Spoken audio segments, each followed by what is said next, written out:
All right. Next on the to-do list. When we take over the DNC. Oh, Michael. Ashley. My name is Ashley Judd. Ashley Judd is here. And I am a feminist. And I want to say hello to Independence Avenue in the back, all the way down to 17th Street. Wow. And I bring you words from Nina Donovan, a 19-year-old in Middle Tennessee, and she has given me the privilege of telling you what she has to say. I am a nasty woman. I'm not as nasty as a man who looks like he bathes in Cheeto dust. A man whose words are a diss track to America. Electoral college sanctioned hate speech contaminating this national anthem. I'm not as nasty as Confederate flags being tattooed across my city. Maybe the South actually is gonna rise again. Maybe for some, it never really fell. Blacks are still in shackles and graves just for being black. Slavery has been reinterpreted as the prison system in front of people who see melanin as animal skin. I am not as nasty as a swastika painted on a pride flag. And I didn't know devils could be resurrected, but I feel Hitler in these streets. A mustache traded for a toupee. Nazis renamed the cabinet.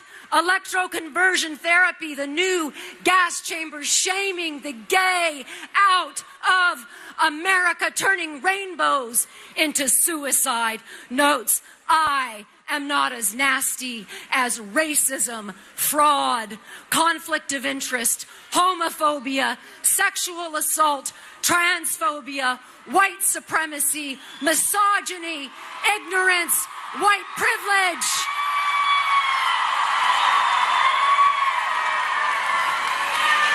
I'm not as nasty as using little girls like Pokemon before their bodies have even developed. I am not as nasty as your own daughter being your favorite sex symbol. Like your wet dreams infused with your own genes. But yeah, I'm a nasty woman. A loud, vulgar, proud woman. I'm not nasty like the combo of Trump and Pence being served up to me in my voting booth. I'm nasty like the battles my grandmothers fought to get me into that voting booth. I'm nasty like the fight for wage equality. Scarlett Johansson, why were the female actors paid less than half of what the male actors earned last year? See, even when we do go into higher paying jobs, our wages are still cut with blades sharpened by testosterone. Why is the work of a black woman and a Hispanic woman worth only 63 and 54 cents of a white man's privileged daughter? This is not a feminist myth. This is inequality. So we are not here to be debunked. We are here to be respected. We are here to be nasty. I'm nasty. Like my blood stains on my bed sheets. We don't actually choose if and when to have our periods. Believe me, if we could, some of us would. We don't like throwing away our favorite pairs of underpants. Tell me, why are pads and Tampax still taxed? Ooh, that was a brand name. Why are tampons and pads still taxed when Viagra and Rogaine are not? Is your erection really more than protecting the sacred, messy part of my womanhood? Is the blood stain on my jeans more embarrassing than the thinning of your hair. I know it is hard to look at your own entitlement and privilege.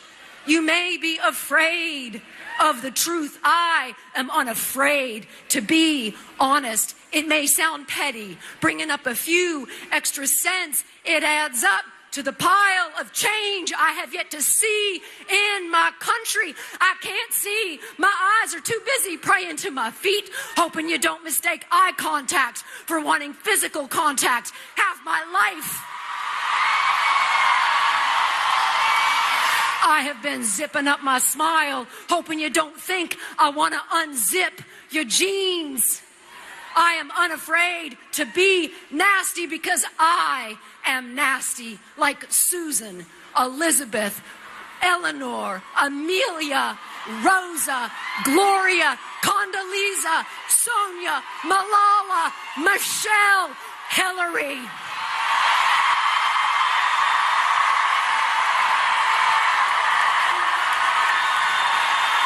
And our pussies ain't for grabbing.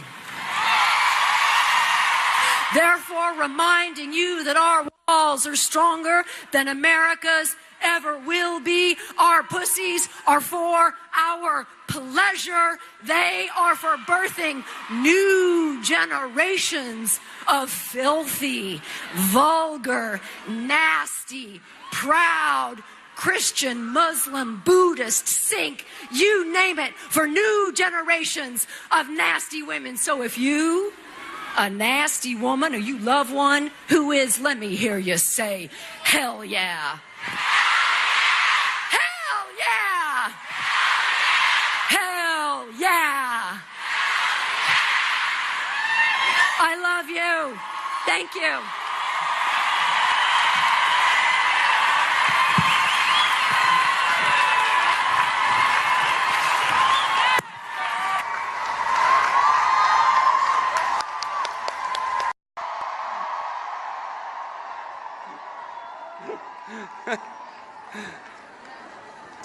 So I woke up this morning, picked up the Washington Post, and the headline read, "Trump takes power." I don't think so. Here's the power. Here's the majority of America right here. We are the majority.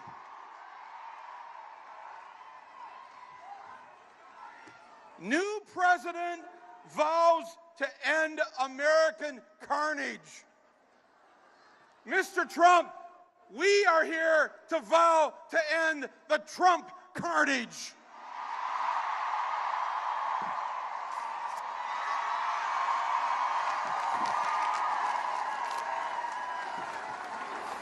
I'll pick that up later.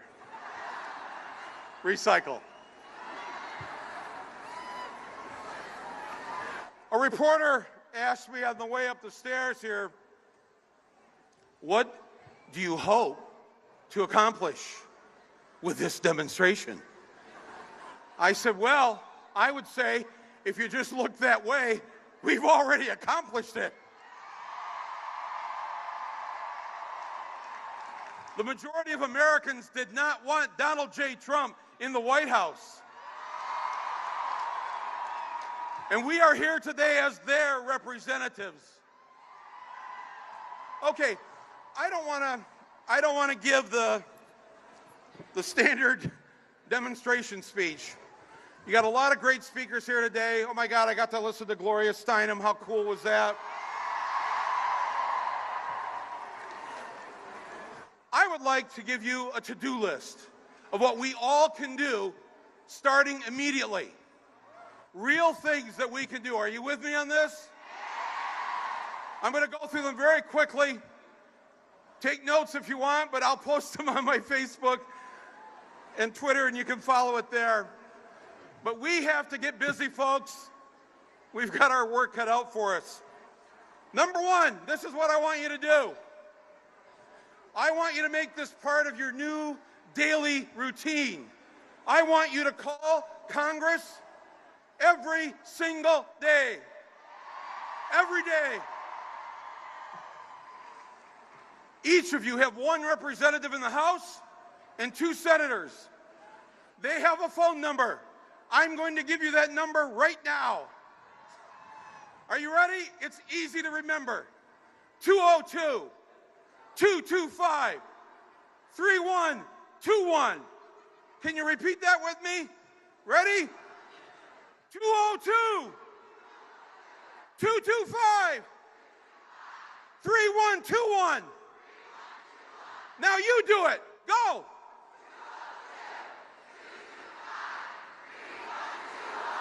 What are we going to do with that number? When are we going to call them?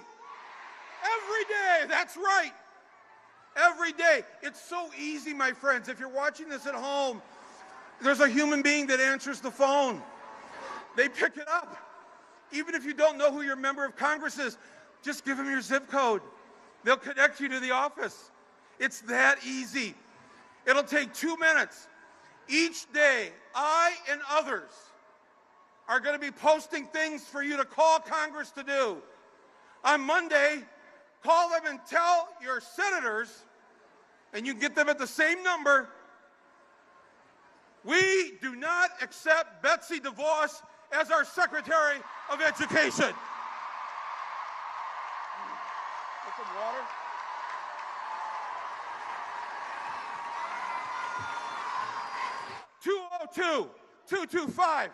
(202-225-3121).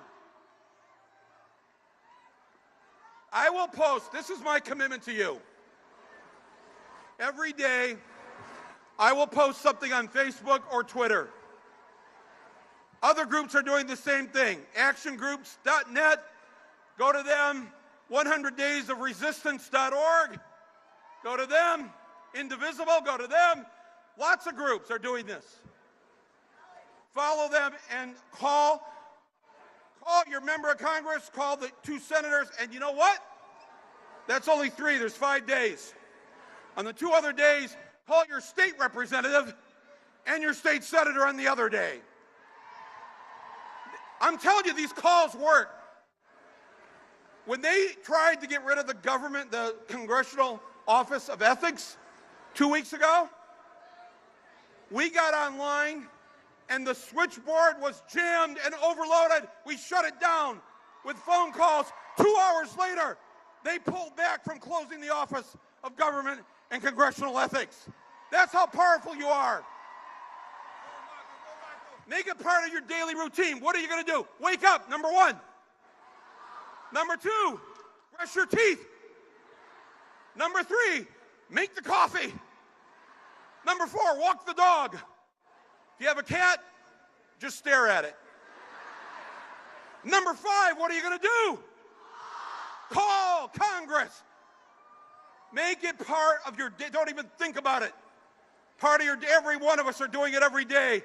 They won't know what hit them. Number 2, the second thing I'm going to ask you to do, join. Join groups. Join Planned Parenthood. Join the ACLU. Join NARROW. Join a group. I was thinking this morning while I was writing this up, I've supported Planned Parenthood forever. I contribute to them. I've done fundraisers for them. But I realized I've never joined. So this morning, I joined Planned Parenthood. Who amongst you will join Planned Parenthood? ACLU, NARROW, the environmental groups. Join every group. Let's make these groups huge.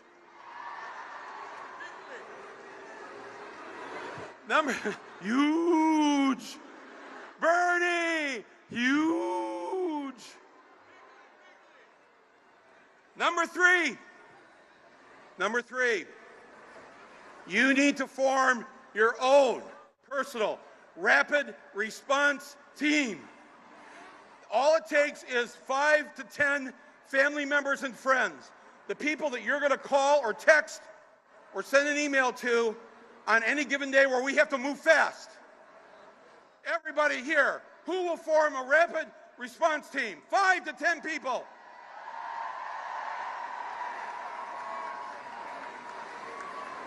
Earlier, there's a group here, there's a rapid response team here from Asheville, North Carolina. 9 of them. Where are you? The Asheville 9. They've got their own name. The Asheville 9. And I said to them, how many of you have been to a demonstration before in D.C.? 8. 8 of the 9 had never been to a protest before in Washington, D.C. 8 of the 9 are new for the first time. How many here are here for the first time in D.C. at a, look at this, at a protest, look at this. Wow. Number 5, we have to take over the Democratic Party.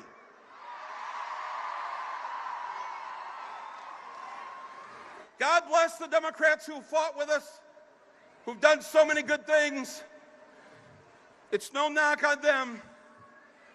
But if you were coaching the women's basketball team, twice in 16 years, my friends, we've won and then lost. We've let this happen twice now in 16 years, where we win the White House, but they walk through the door. Are you gonna let this happen again in your lifetime? I'm not. I'm sorry, but the old guard of the Democratic Party has to go. It has to go. We need new leadership. We need young leadership. We need women leadership. We need people of color. We need gay and lesbian and bisexual and transgender. I support Keith Ellison as the new DNC chair. He is a great organizer and our only Muslim member of Congress.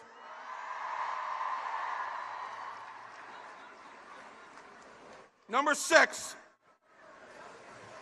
to you from the blue states and the blue cities, don't feel alone. You have a job to do. We're going to look to you over these next, let's just say, months. I heard on the radio this morning that Las Vegas has already placed odds on how long Trump's going to last in office. They only give him 4-to-1 odds to last only 6 months. That's pretty good. You have to form regions of resistance. What that means is this. For the young people, let me give you a little history lesson. Roe v. Wade, that made abortion legal in this country in 1973, did not happen in a vacuum. It did not happen by itself.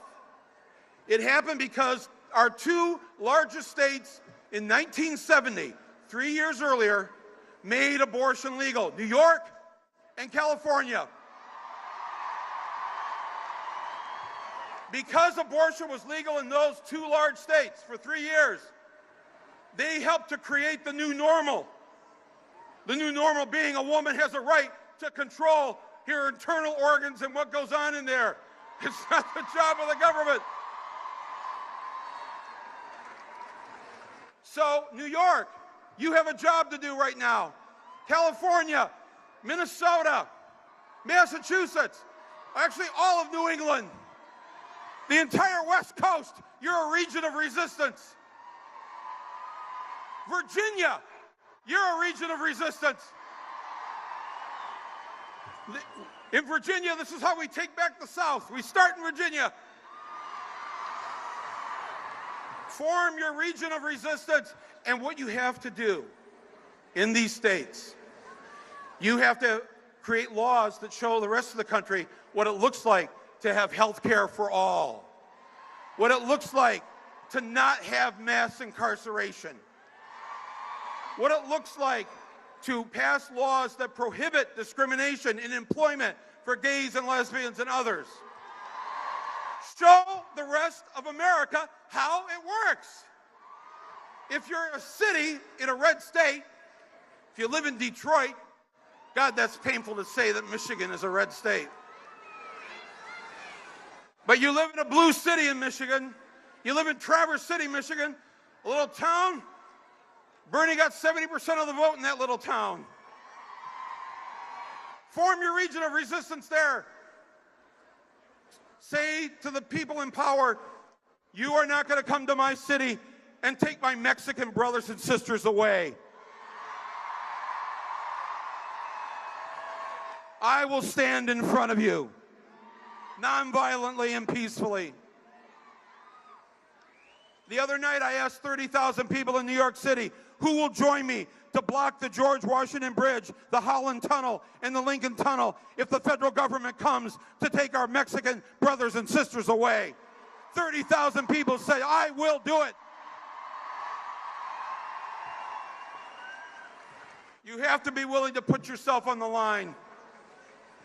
It's that important. The next thing on the to-do list, you have to run for office. You, yes, you. Now I can see your faces. No, Mike, not me. I'm shy. This is not the time for shy people. Shy people, you have 2 hours to get over it.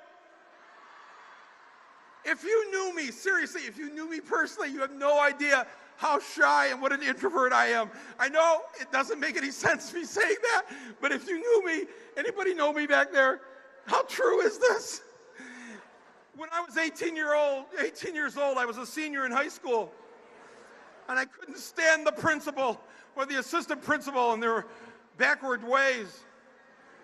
I decided to run for school board. I was only 18. I called up the city clerk. I said, what do I got to do to run for school board? He said, well, you need to get names on a petition. Oh, how many names do I need on the petition to run? 20. 20? To run for school board? 20.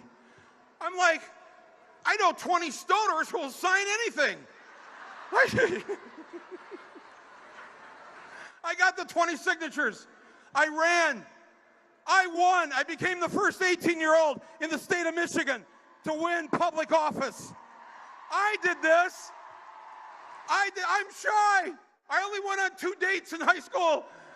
I did this. You can do this. Who's going to run for office? Run for city council. Run for school board. Hey, okay. Wait. Shy people, there is an office for you. Precinct delegate. Run for precinct delegate. You only have to go to the county convention once a year. Who's going to run for precinct delegate? All right. Next on the to-do list, when we take over the DNC. Summer.